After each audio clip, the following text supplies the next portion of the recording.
Alright, the other thing I like is how she describes at least for what we can gain knowledge of, is that indoctrination is coming from Sovereign itself. So it's giving you an idea that even though Saren's theoretically the bad guy, it doesn't mean Sovereign's innocent of anything either. It means there's something going on with Sovereign that nobody else really knows. So we'll probably find the next part, which when we enter here, I believe, no, it's going to be the next thing over, is where we'll get a bigger detail about what in the hell is going on with this ship. So we kind of give like a brief overview of how indoctrination works, which is pretty useful when you start getting into Mass Effect 2 and the 3, especially 3. Because I know in 3, with the ending they give you, I know some people were complaining because they sit there and say they think what ends up happening is the ending we see is not theoretically the right one, and that Shepard's actually suffering from indoctrination themselves. Commander, look so over here. It's it another depends. beacon, like the one on Eden Prime. So for whatever reason, I don't know why, Saren has access to another Prothean beacon. This one's a little bit better. This one doesn't explode on you, as you guys will sit there and see in a second, but overall it gives you the rest of the information that you're going to be needing. So hopefully nobody has a seizure as a result of seeing flashing things happen, because I can't control that.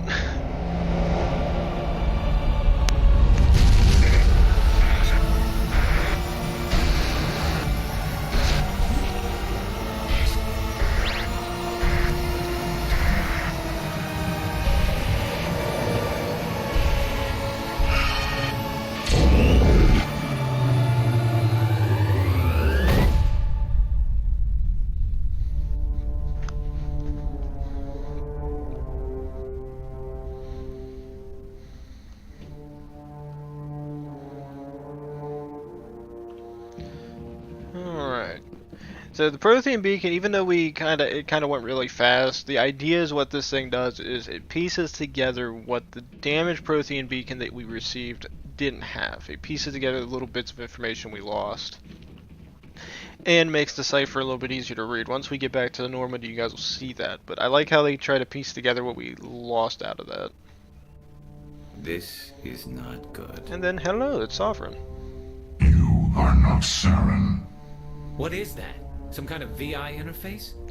Rudimentary creatures of blood and flesh. You touch my mind, fumbling in ignorance, incapable of understanding. I don't think this is a VI. There is a realm of existence so far beyond your own, you cannot even imagine it. I am beyond your comprehension. I am Sovereign. See, I didn't give a spoiler saying that was Sovereign. See, he tells us Sovereign himself. isn't just some Reaper ship Saren found. It's an actual Reaper. Reaper, a label created by the Protheans to give voice to their destruction. In the end, what they chose to call us is irrelevant. We simply are. The Protheans vanished 50,000 years ago. You couldn't have been there. It's impossible.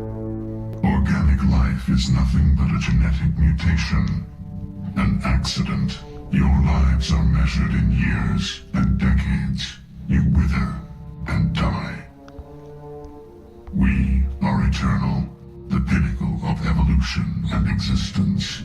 Before us, you are nothing. Your extinction is inevitable.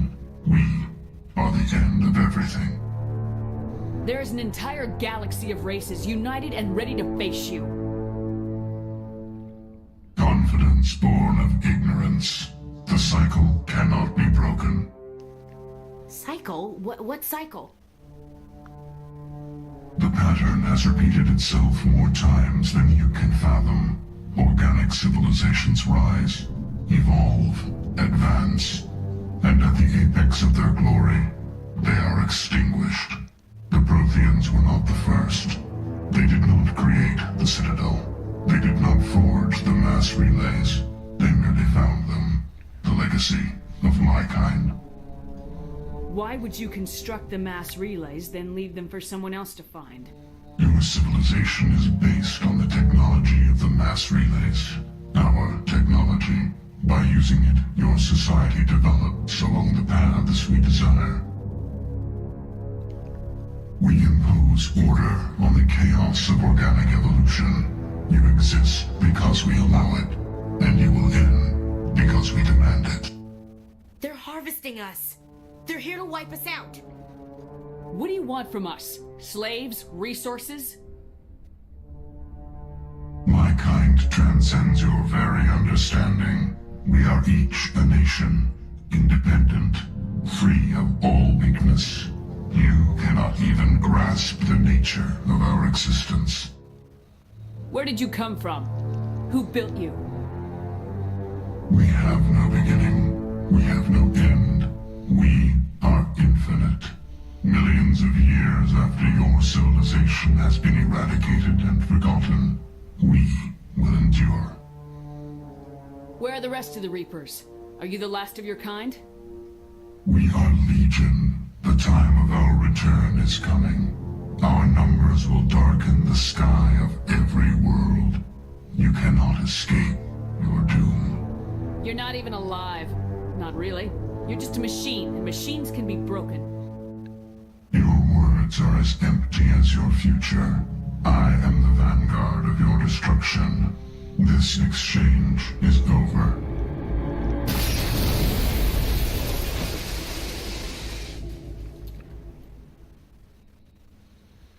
Commander, we got trouble. Hit me, Joker. That ship's Sovereign? It's moving. I don't know what you did down there, but that thing just pulled a turn that would shear any of our ships in half. It's coming your way and it's coming hard. You need to wrap things up in there fast. This thing is fried. Orders, Commander? Let's head to the breeding facility. Joker can pick us up after we set the nuke. Alright, so we learned from Sovereign the Reapers are real. I've already made mention of that because you guys probably watch any other content on that. So the Reapers are a real thing. We have to be worried and concerned about them to an extent.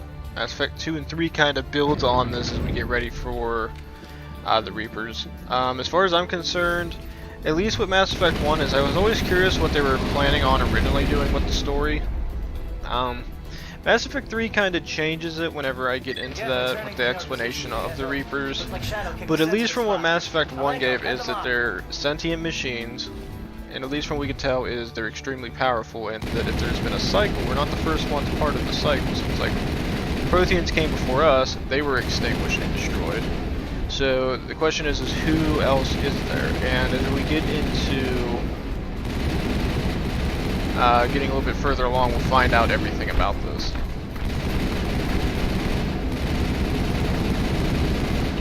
Alright, screw you, you're dead. Yeah. Love hand grenades. But again, the idea I think they had for Sovereign being there is it gives you kind of an idea that it's worse than what you think it is. The Reapers are real. Saren is solely not the main puppeteer of what the Geth are dealing with. Sovereign's playing a crucial role along with the Reapers who are trying to control and get ready for their next coming. As I was saying, Mass Effect 1 plays a little bit of a weird game with it since it was done so early. The fact that Mass Effect 2 and 3 came out, you can kind of play with the storyline that they gave us already for this to kind of explain what their original thoughts may have been to do with it. Because originally whenever I played Mass Effect 1, I thought, okay, the Reapers are these sentient machines that are going to kill the galaxy. You don't know who made them, but from the information that we have is they're that advanced. They are smarter than us, they have more intelligence than us, they know how to basically force us to go a certain route. And the reason they're keeping us under the same technological ways is because it's the only real way to be able to defeat us. If we're using their technology, they can easily outbeat us. And even with their technology, it may differ a little bit. We might have similar weaponry, but theirs might be better still than ours. Hand grenade. Good work on the gun, Shadow Team. Now it's our turn. Area secured. Because I remember whenever I first played this, and I finally had a chance to talk to Sovereign, I was like, wow, this is a lot of information to take in at one time. Because you don't know what to do with it. It's just like, okay, I didn't think this was actually going to happen. That's it. You kind of agree with the council on it. It's like maybe the Reapers are just supposed to be like, maybe Sovereign isn't actually a Reaper. You think, oh, it's just a ship. Maybe he had access to it. And what he's trying to do, he's trying to bring them back by using Sovereign. But Charge finding set. out that Everyone Sovereign's bunker an down. independent Bunker being makes it even that, it makes it 10 times worse.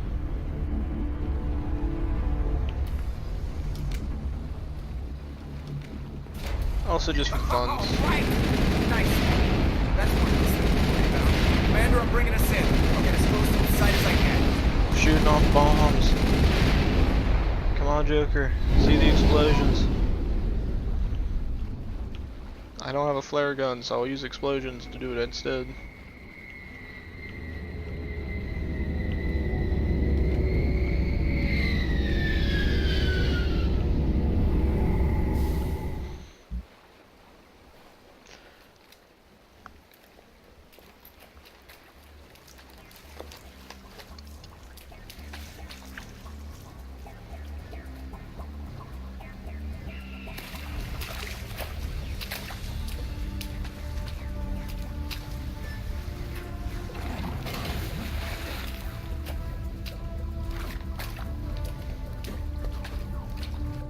Bomb is in position. We're all set here.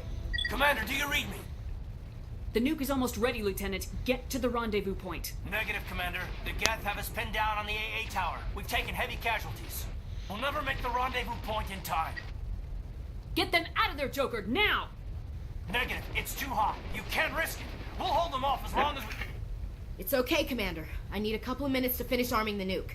Go get them and meet me back here. Up to the AA tower. Move! Alright, so this is the point where you lose control of Ashley and Caden as squad mates. So what I usually do is I get Rex. I like getting Rex because he has a little bit of biotics, but then he has the also the combat strength, so he adds on to what I already have. I also like to get Garrus as well because he adds the tech strength and then adds a little bit more combat strength. So basically what he does is what Ashley does. And what both of them do is they add a little bit into both tech and biotic that you need. Biotic's really not that important in combat. It does have a small role into it and does have an impact. But it's the tech strength is the one that also comes in handy outside of combat. That's the one you really want to get in combat strength, is what I recommend. As you guys can sit there and see here, Liara actually has a full boost to biotics, along with Tali has a full boost into electronics. So you got to try to find the ones that are in between for your combat needs.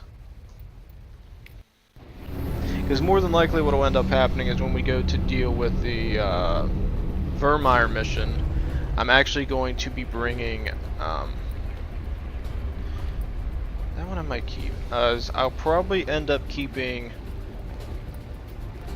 what the hell do you call it? Garrus with us, and I think Liara, because Liara has the full biotics, but I need Garrus for his tech, which will come in handy, and then his combat ability. Okay, we're gonna keep the pistols, but I'm gonna get rid of this Kessler one. First, we'll keep that. We'll get rid of this. Combat optics. We're getting pretty close. That's all stuff I want to keep, actually. So we go to my grenades. I'm going to go ahead and equip high explosive. Then I kind of see if there's any other armors I want to add. The Ursa gets a little bit better tech, but nothing else. Garrus, on the other hand, this one is the same armor, it just gets a little bit of a boost onto it, so we'll go ahead and do it. Rex, though, on the other hand, he's using the base weapons and armor that he was already given. So we're going to go ahead and give him Terminator X. We're going to give him the much better shotgun because he's the shotgun king on this. We'll give him a decent pistol to work with. Sniper rifle, we'll give him this. We can give him access to a better bionic amp.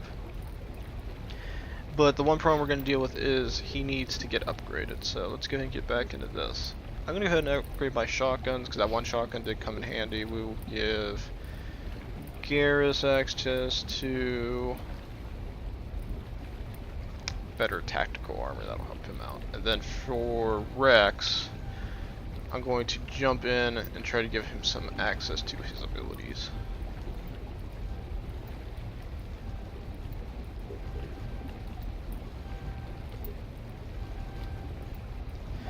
And then for his combat armor, we're just going to boost him all the way up. I want him access to heavy. I want his fitness all the way up. That way he can take more. He has more health. He can take more hits. And then what we'll do is we'll add a few points into that, and then we're going to upgrade his shotgun all the way up. So I want him to be my close quarters guy. And then it's a matter of just simply upgrading his biotics a little bit. There we go. Now he's set up and ready to go. So once we go back, I go back to equipment. All of a sudden I go to armor for him, and now he can equip heavier armor.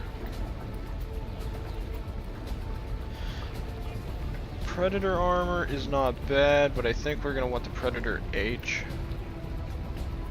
Because the other ones aren't nearly as good, so this is the one we're going to roll with. And then to help him out in a fight, we're going to give him shield interface for 140 extra shield. And he will get the kinetic exoskeleton, because I don't play it in Portal. I think Garrus already has it, I have it. I'm not too worried about upgrading their guns as such, as much as I'm worried about their armor. The guns already do pretty decent damage. Accuracy, weapons damage, heat dampening, doesn't really matter since they all use it anyway. And then let me double check, okay, Rex does have the shotgun equipped.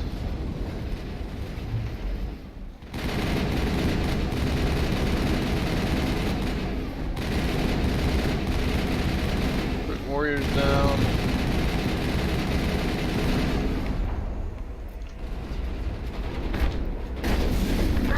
Not bad.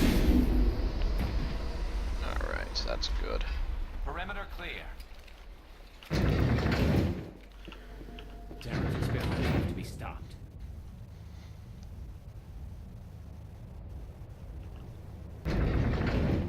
Alright, so this is basically, wow, that textures ain't horrible, but they're not good either. Alright. Yes, they're sending in reinforcements. Chief, we just spotted a troop ship inbound to your location. It's already here, and it's bleeding gas all over the bomb site. Hold on, Chief. I'm coming back to get you. Negative! It's too late for us! There's just too many of them! I'm activating the nuke! What are you doing, Chief? Making sure this bomb goes off, no matter what! It's done, Commander. Go get the lieutenant and get the hell out of here! Belay that. We can handle ourselves. Go back and get Williams. Alright, so basically this is the final decision, so when it comes to the human players. So, our human squad mates. In this decision you can either choose to go help Ashley or help Kaidan. What this basically leads to is Mass Effect 2 and 3, which one you're going to be seeing for the rest of the game series. If either of them die, you basically lose contact to that individual's like any family members or such. Like I think if Ashley lives, you can see some of her family into Mass Effect 3. Kaidan, on the other hand, I think it just leaves an impact that you lose access to them, and both of them I think have different ranks they get in the later ones as well.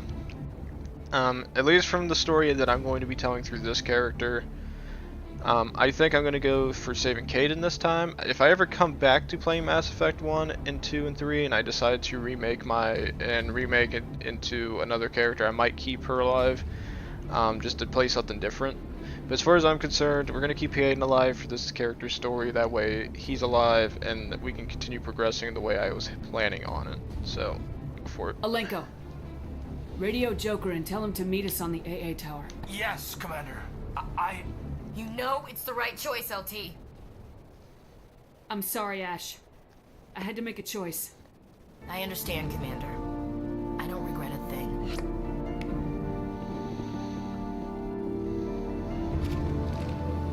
Alright. Actually, no, there is another elevator if I remember right. Yeah, basically if you go back to help her, I can give an idea of what the scene will look like. All it is basically you just help her around the nuke, you carry her, and you bring her back to the ship. In the case of this, instead of dealing with that, now all of a sudden I just go in and I'm going to rescue Kaidan. And I think this is the better way of saving the Solarians. I don't know if they get saved if you don't do it this way or not. I don't remember.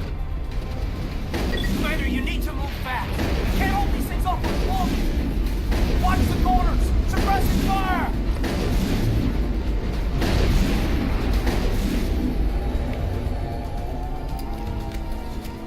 Alright. So it seems like all the enemies are dead, so we did save them. Super surprise.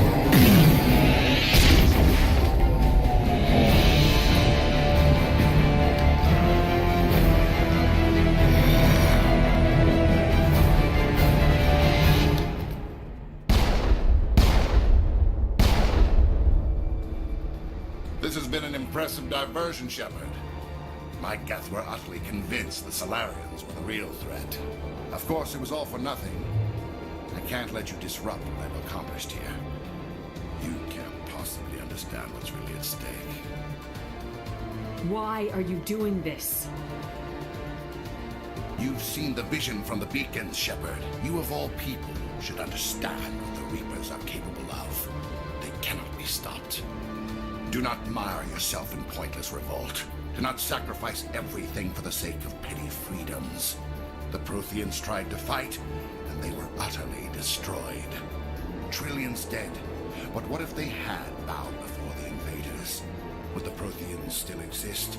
Is submission not preferable to extinction? Do you really believe the Reapers will let us live?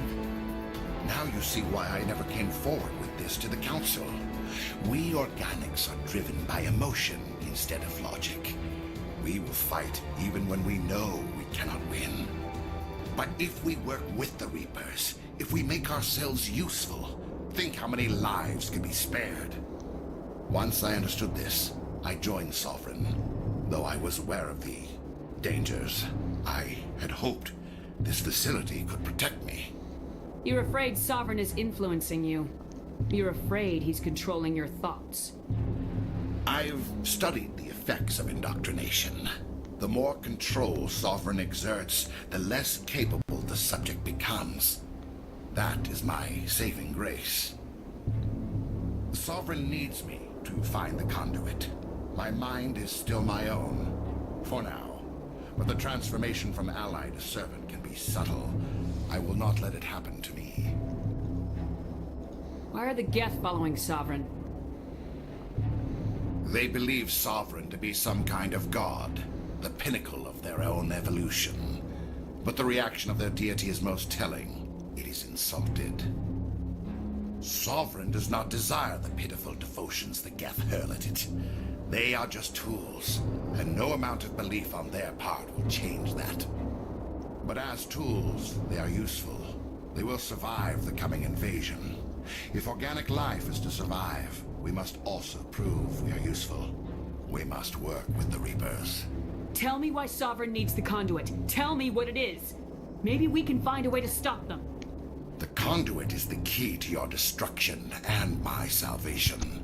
Sovereign needs my help to find it. That is the only reason I have not been indoctrinated. Alright, so basically from what we can already learn from what Saren's saying is he's worried about indoctrination because he knows he thinks in his mind he's going to get indoctrinated if he doesn't pay attention enough to what Sovereign's doing. What he doesn't realize is it's kind of happening to an extent already, even though he doesn't believe it is. Because it's still subtle. As we heard from the other scientists, it's subtle. You don't notice it until it's too late. So he's thinking he isn't getting indoctrinated, but again, it's still so subtle he doesn't know until it actually occurs. Sovereign's manipulating you and you don't even know it. You're already under its power. No, Sovereign needs me.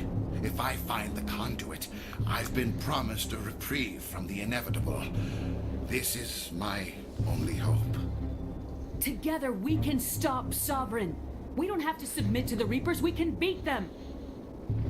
I no longer believe that, Shepard. The visions cannot be denied.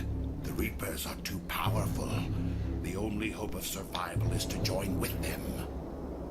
Sovereign is a machine. It thinks like a machine. If I can prove my value, I become a resource worth maintaining. There is no other logical conclusion. So after doing that, there's no real way to get any more through investigation, any more information. So basically what you gotta do is you just gotta continue it. You were a Spectre. You were sworn to defend the galaxy. Then you broke that vow to save yourself. I'm not doing this for myself. Don't you see? Sovereign will succeed. It is inevitable. My way is the only way any of us will survive. I'm forging an alliance between us and the Reapers, between organics and machines. And in doing so, I will save more lives than have ever existed. But you would undo my work. You would doom our entire civilization to complete annihilation. And for that, you must die. And again, we could sit there as I'm fighting, I'm going to go into a little bit further, is you hear how Saren's sitting there saying, oh, I'm forging an alliance between us and them. What he doesn't seem to get is, at least from what we can talk to Saren, is Saren doesn't care about anything. Or, not Saren, but Sovereign. As far as he's concerned, he just wants to destroy the galaxy of organic life, including Saren.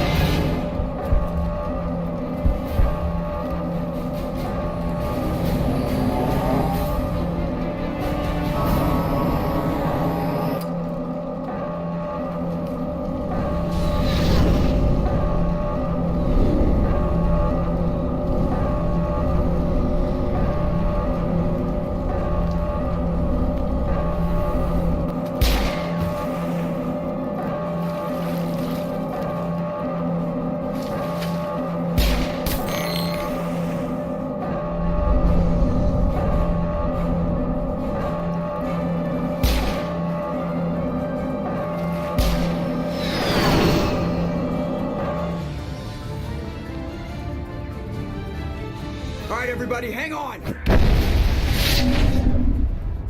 And you'll love nuclear weapons.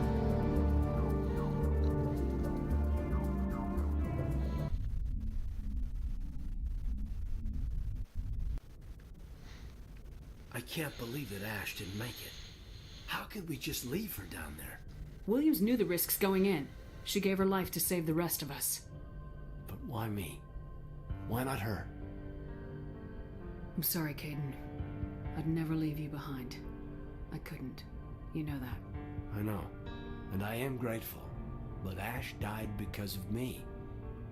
Because of us. It wasn't your fault. It wasn't my fault. The only one to blame here is Saren. Yes, ma'am. We'll get it done. Commander, excuse me for interrupting, but I have an idea. I think the beacon you found in Saren's base was similar to the one you found on Eden Prime. It may have filled in the missing pieces of your vision. I might be able to help you put all those pieces together.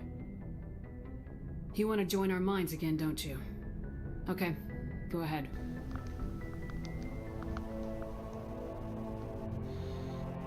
Relax, Commander.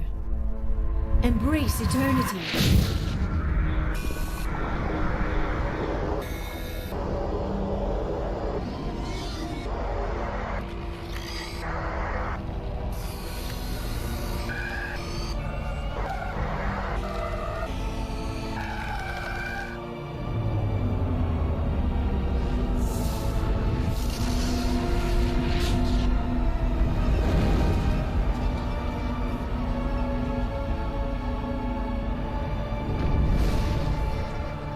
Incredible. I never thought the images would be so intense. I need a moment to collect myself. All Did right. the vision make any sense to you? It's a distress call. A message sent out across the Prothean Empire. A warning against the Reapers, but the warning came too late. What about the conduit? There were other images, locations, places I recognized from my research. Ilos! The conduit is on Ilos! I've never heard that name before. I am not surprised. Ilos is in a region of space accessible only through the Mu Relay, but the Mu Relay was lost thousands of years ago. Nobody knows where it is. How do you lose a mass relay? Its original coordinates would place it deep inside the Terminus systems. Unfortunately, a star in one of those nearby systems went nova roughly 4,000 years ago. The shockwave sent the relay trillions of kilometers off course. Then the dust and the radiation from the exploding star engulfed that entire region in a dense nebula cloud. Finding any object in space is difficult. Finding the Mu relay inside a nebula cloud is virtually impossible. It would take decades. If nobody's ever been there, how did you recognize Ilos from my visions? I recognized some of the landmarks from the photos and vids I'd seen during my research. I know of Ilos. I just do not know where it is. Are you saying it's hopeless? I am afraid so. Unless you somehow find the coordinates for the Mu relay, then it would be possible to... Oh... I am sorry. The joining is... exhausting. I should go to the medical bay and lie down for a moment. We're done here. Dismissed. Commander, there's a convoy nearby. I can link us in if you want to report back to the Citadel Council. You know, to warn them about Sovereign. Set the link up, Joker. They need to know. Patching it through. Commander Shepard, I'm pleased to see your mission on Vermeer was a success. Saren is formidable enough without an army of Krogan serving under him. The Krogan would have served Sovereign, a Reaper. Yes, we saw mention of this on your report. Sovereign, Ascension machine, a true artificial intelligence. This news is quite alarming, if it turns out to be accurate. Sovereign's a Reaper. Saren admitted it. He's playing you, Shepard. Saren still has contacts on the Citadel. He probably saw your earlier reports, the ones talking about your vision and the Reapers. It's highly possible Saren is using false information to throw you off balance. Our own intelligence has never turned up any corroborating information. Sooner or later, you're gonna have to take something I say on faith, Counselor. Try to see this from our perspective, Commander. Saren is a threat we can recognize. However, as far as we know, the Reapers only exist in your visions. Our decisions affect trillions of lives. We cannot act on the accusations of a single person, even a Spectre. Not without solid evidence. The Council cannot take any official action here. That is why we created the Spectres. You have the authority to act as you see fit. If you truly believe Sovereign is the real threat, you must take whatever steps are necessary to stop it. And Saren. Good luck, Commander. From all of us. Alright. So, luckily with the Prothean Beacon, we finally found out where Ilos is basically the main area for the conduit. So, the one thing we are missing is the Mu relay. It's kind of obvious with Novaria being the last one. There's possibly a little hint, maybe that's where it's at. I can't confirm or deny it. But as far as I see it, we've gotten a lot done. I don't know how much into the Vermeer mission I'll do. I might make I might make a 3-part series out of it. I definitely know when I stopped the first time. I think that's going to be part 1. Part 2 might include the entire fight for it. I'll just have to make a final decision on it, because that's the only thing with this game. I literally could probably spend 2 hours in one location, but to me it doesn't even feel like that much time has passed. But there's so much to the game that we're missing. Also, from that, also we sat there and seen the council. As far as I'm concerned, they're a bunch of freaking idiots. But that's because we have the information, we know what we're seeing. They have to go off based off that information. I get it, but the problem is it runs the same way as World War II did for us. Germany didn't look like it was going to do anything. It's obvious they were going to do it. You could see that they were going to, but everybody puts the hopes that something bad won't happen. It's just, you got to be planned for it. You have to expect the worst situation. If you don't expect the worst situation, you're going to get screwed in the end by it if you don't. So, as I was saying, as far as I'm concerned, it seems like this series is going pretty well. The only thing I'm having a bit of an issue is when I first try to start the game. It doesn't seem like it wants to record, but it pretty much fixes itself after that. I think there might be a little bit of a audio cutout at the end of one episode, mainly because when I alt-tab out, for whatever reason the audio cuts off.